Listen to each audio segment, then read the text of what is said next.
Here while you were waiting. What were some details that you noticed about the fair Medusa here? What were some things that you noticed about her? Anybody is welcome to unmute their mic and answer that question. And like always, you are getting tickets every time you respond to one of my questions. Don't be shy. There's only like 9 of us in here, so don't worry about it. What do you guys notice about Medusa?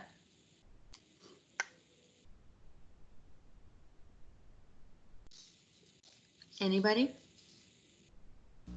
Her face expressions looks like she's a little bit scared or feels awful. Nevaeh. Hi, Nevaeh. Awesome. Very good. She looks kind of scared, right? Because she has like her mouth open and her eyes are droopy. Something is frightening her. She doesn't feel good. She doesn't look happy. Awesome. Very good. What do y'all notice about her hair? Anything? What's going on with her hair? Okay. Hey, Jen. Is that you? I noticed that. Hi. Her hair looks like snakes. Yeah, perfect. Her hair looks like snakes. Awesome. Good job. Yeah. Her curls are actually snakes. So I don't know if you guys know who Medusa is, but she is from Greek mythology. And maybe you have seen what's that movie? Percy Jackson, or read the book Percy Jackson? Anybody seen that? Well, I'm going to show you a clip, a YouTube clip really quickly of that movie, just so you can kind of get more of a visualization, not so much the sculpture, but a little background information while I am pulling that up. Medusa was this beautiful person. She was beautiful. And then, unfortunately, Athena, who was also a Greek goddess, she was a Greek goddess, not also, because Medusa wasn't a goddess, but Athena was. She got a little bit jealous, and she decided that she was going to turn Medusa into this monster.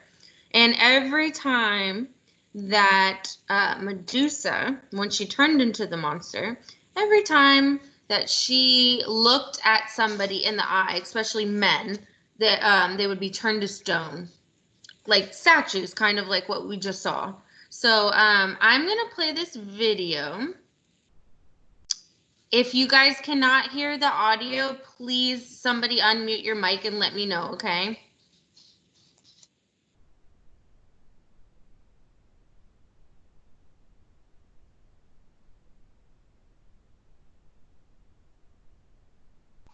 I can't hear anything.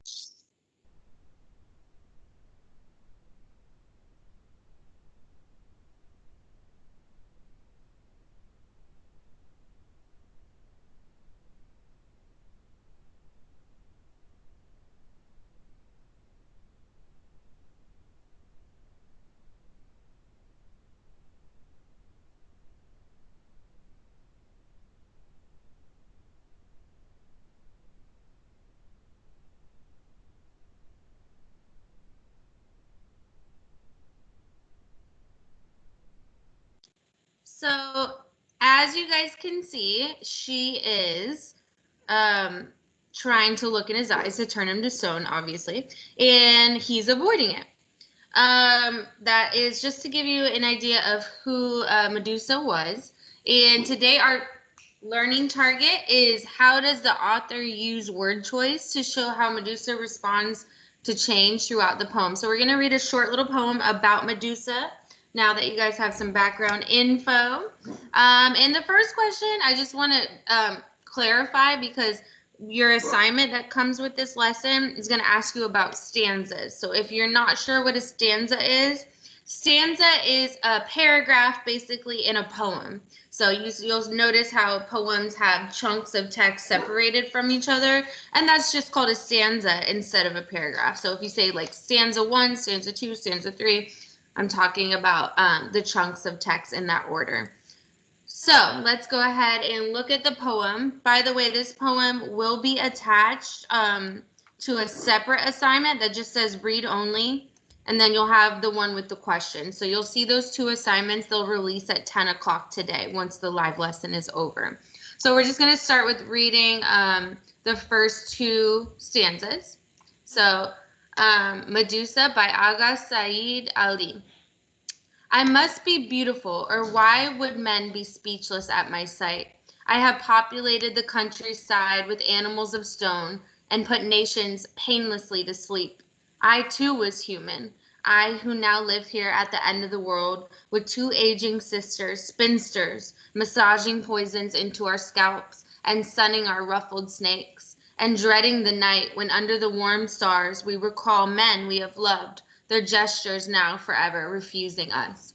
So I want to start with, who's the speaker of this poem? Who's talking? If the title is Medusa and they're saying I, who is talking? Who's the speaker? Anybody want to take a shot at that? You can unmute your mic. I think it's Medusa who's speaking right now. Hey, is that Izzy? Yeah. Hi. Hey, girl.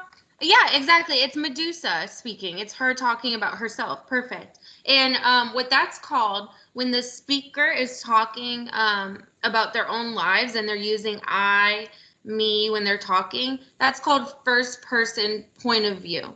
So keep that in mind because that will be one of your questions on the assignment. So it's Medusa talking, first person point of view. How do you guys think she's feeling? What kind of feeling or attitude are you getting from her in these first two stanzas here? Sadness. Sadness. Good, Jen. What makes you think, like, what gives you the vibe or the feeling of sadness? Which lines in there are making you think that she feels sad?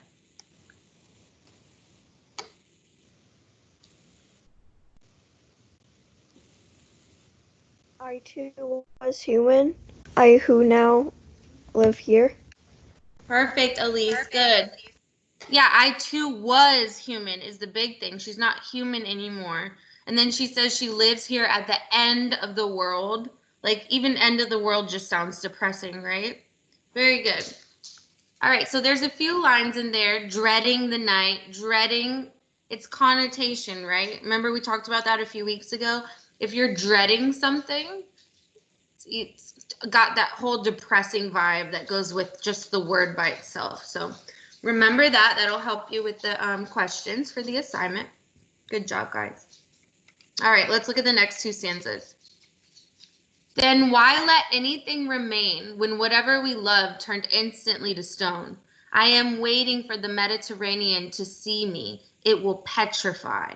And as caravans from Africa begin to cross it, I will freeze their cargo of slaves. Soon, soon, the sky will have eyes. I will fossilize its dome into cracked blue.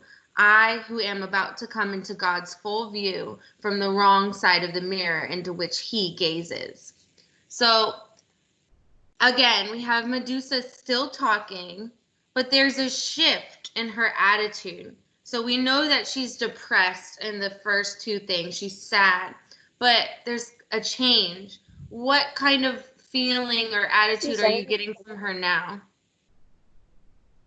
She's angry. She wants vengeance. Yes, ma'am, Izzy, good job. Yep, she is angry. She wants vengeance. She wants revenge. She's spiteful. She wants to get back at whoever did this to her. And she'll basically terrify people until she gets that. So awesome. What are some lines that stand out to you that show her vengeance?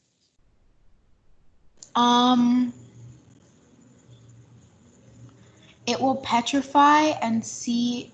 Wait, no. Yeah, that's good.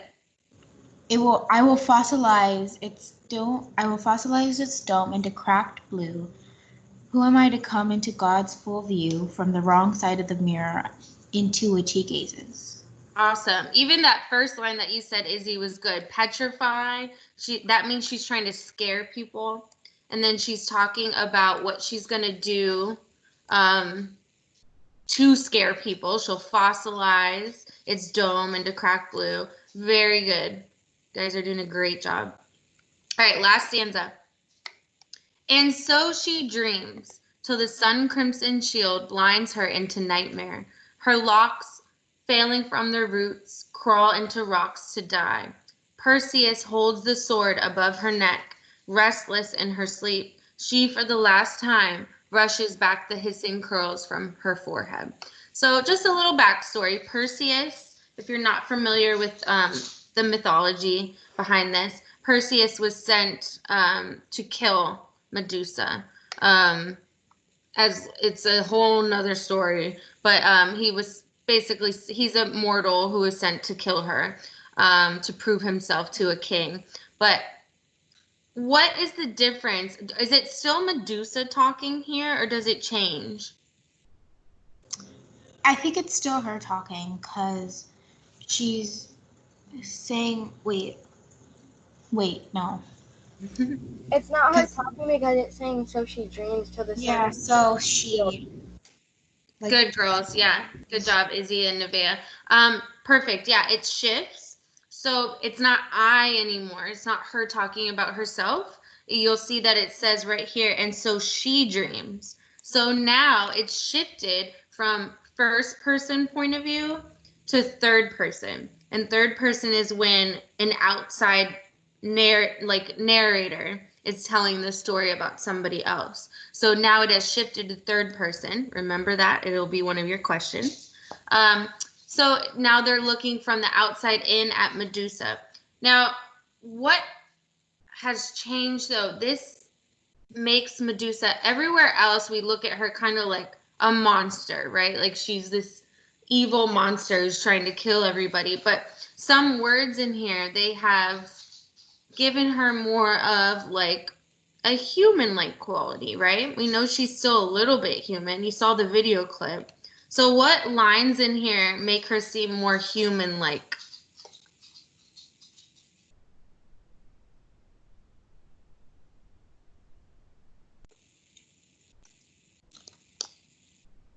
Think personification. What are things that humans do or humans have?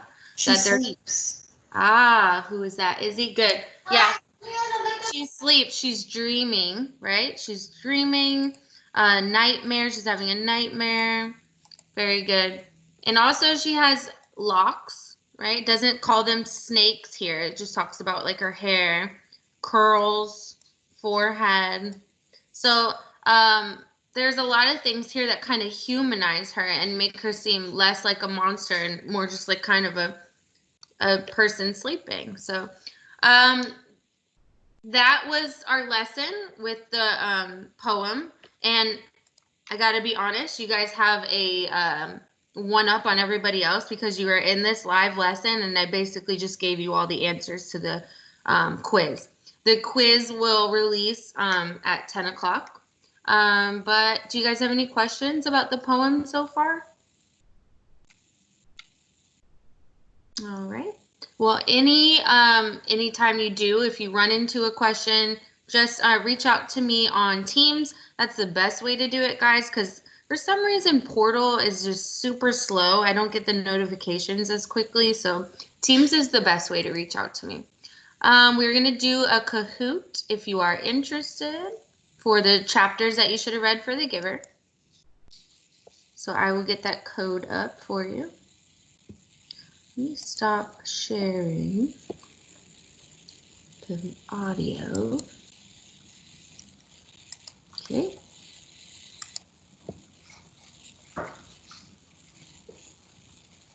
And also don't forget that when you have tickets, a lot of you guys are starting to get a ton of tickets.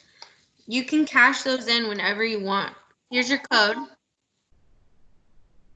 You can cash those in whenever you want. Let's say you want to do the skip a question. That means you'll get credit for a question even if you don't answer it. But you have to reach out to me and tell me which one you want to skip. Or if you get it wrong and you know you got it wrong and you want to take that off of your final score, just send me a message saying, hey, Miss McCann, I want to skip a question on this assignment. Or if you want to skip an assignment altogether, if you have 13 tickets, just reach out to me and tell me which assignment you want to skip. You can even skip assignments that you maybe already did but didn't get a great score on. I'll take the score off and I'll just excuse you from it. So keep that in mind because we only have a few weeks left.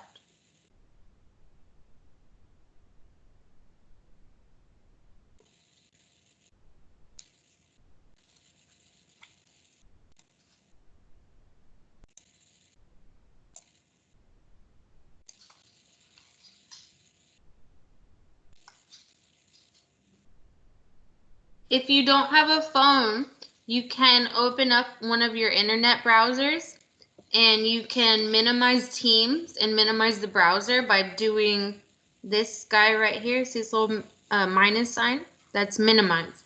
So if you do that, you can put them side by side so you can see both of them at the same time. Like this. Click that and then move them around.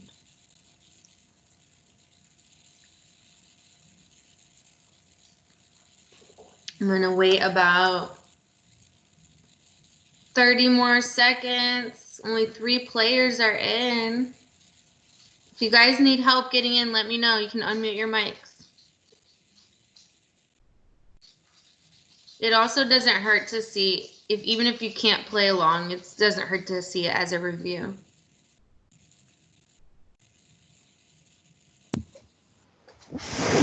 Miss McCann, Yes, ma'am. I can't get in. What's wrong? What's happening? I can't find it. Kahoot?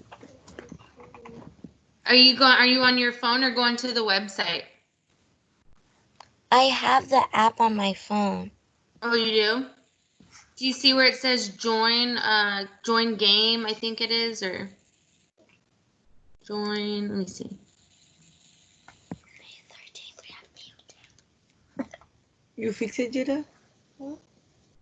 1797249 is the code. We have no school on the 25th. What do you see, Jen?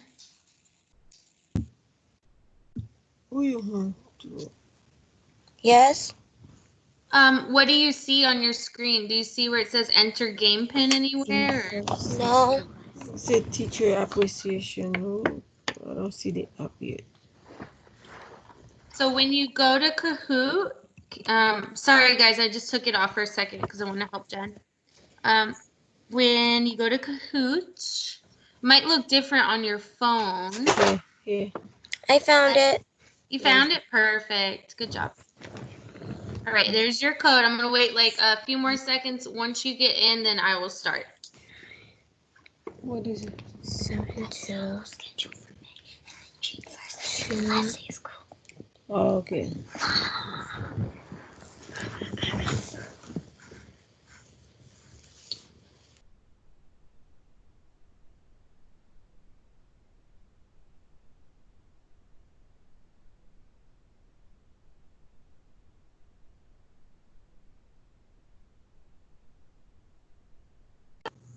Miss McCann, you're muted.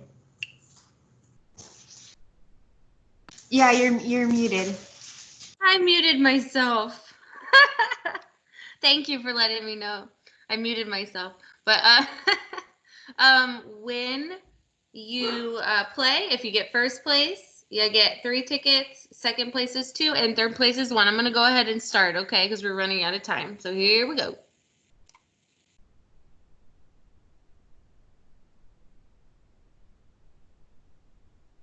Why was no one at work at the beginning of chapter 7?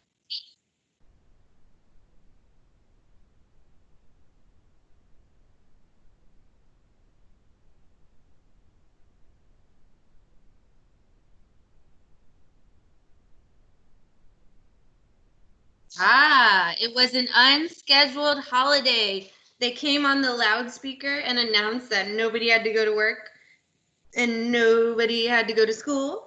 It was just like a random spur of the moment holiday. Very strange in the world of The Giver. That doesn't happen a lot. Oh, Riley's in first. Jen's not far behind, and Izzy is in third. Good job, ladies. Why was Jonas upset at the kids' game of war? Remember, the kids were out there playing. Got very, very upset about it. Why did he get upset? Good job, because he just had the memory from the giver of what war is really like. So it disturbed him a lot because the other kids, they don't know. They have no idea. They don't have memories like he does. Izzy's in first. Riley's in second. Jen is in third. What happens in the community when you're old enough to walk? Like a baby. When a baby's old enough to walk, what happens?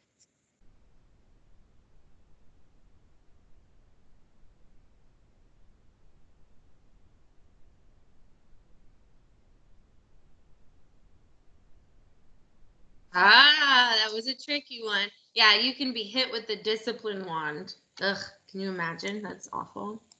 But yeah, that's a thing. Oh, I skipped the leaderboard. Sorry. According to Father, what will happen to the released twin?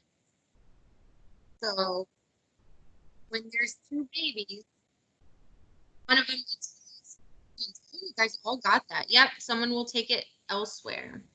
Good job. Riley, Izzy, and Jen are in the lead. According to Mother, what assignment would be best for Lily?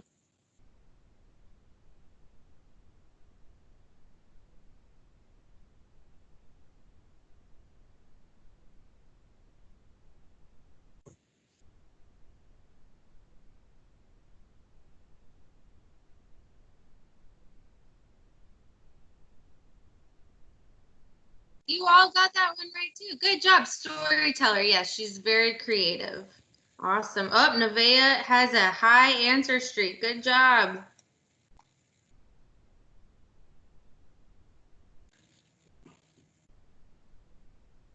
What is the name of the person who tried to be receiver but failed? Also, Taylor Swift played her in the movie. Rosemary. Good job. All right, we're going to do one more question because we're running out of time. I got to get ready for my next meeting. So this will be the last one. This will determine who wins. How did the giver feel about her, Rosemary, the last receiver? How do you feel about her?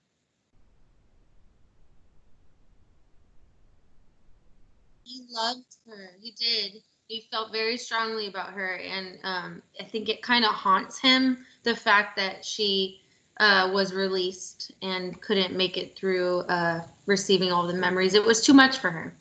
All right, look what we have. We have Riley in first place. Good job, Riley. And Jen in second. Amanda in third. Izzy, you're so close. I'm going to go ahead and give you some points too. Good job, girls. You killed it today. I'm so happy that you came to this lesson. Does anybody have any last minute questions for me before we end the call? No. No. No? All right. Well, I'm so happy to hear from you, and I'm so glad that you guys participated, and I hope everybody's doing well. If you need any help with the assignment, let me know, but I will post the recording of the live lesson in a little while, so if you need to go back, remember, I went over all the answers, so hopefully if you were paying attention, it shouldn't be too hard. Okay? Mrs. McCann, Yes, ma'am. I was wondering if we were ever going to watch The Giver, like the movie, on a live lesson. I love that question. So I'm working on it. There's some kind of like legal issues when it comes to casting like a whole movie. So I'm trying to find ways to work around it. And I'm thinking maybe like the last week that we have, which will be in like 2 weeks or 3 weeks here, maybe I'll just show like as much as I can. You know what I mean? Maybe not the whole Yeah, movie. like, is it copyright reason? Yeah, copyright. But I could probably show maybe like the last like 30 or 40 minutes of it. Yeah. Or clips here and there. As long as I'm not showing the whole movie in its entirety, I think we'll be okay.